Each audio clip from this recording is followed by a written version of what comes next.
The Federal Reserve's low interest rate policy after the dot-com bubble burst has been blamed for contributing to the housing bubble. That bubble also burst with devastating consequences.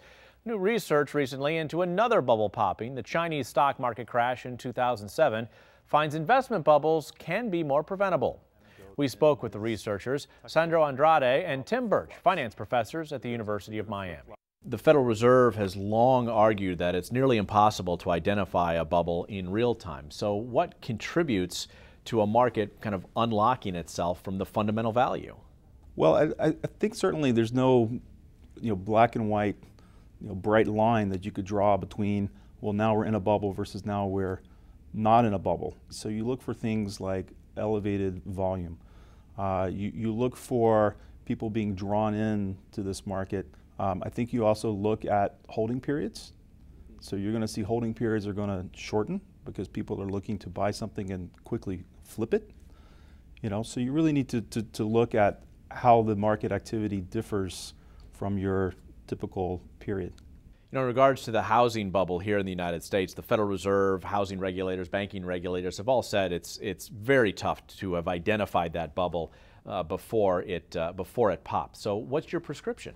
Anything that might reduce current or prospective disagreement among investors about the value of an asset might reduce the likelihood of future bubbles. Such as? Such as coordinated dissemination of information.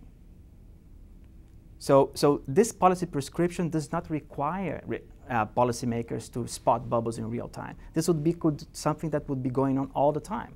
But what is the information being disseminated? For example, let's talk about real estate markets here.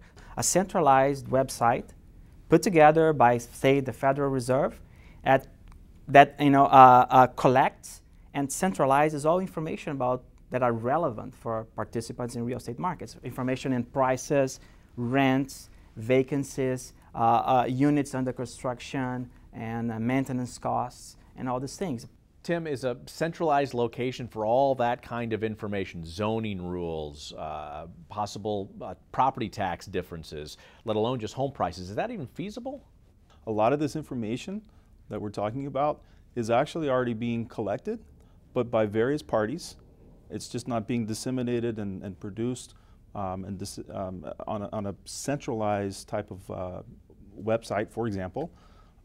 It's not being promoted to people where they can go to find that information. So, okay, do you see any of these bubble characteristics currently in the United States, specifically, I guess, with the U.S. bond market?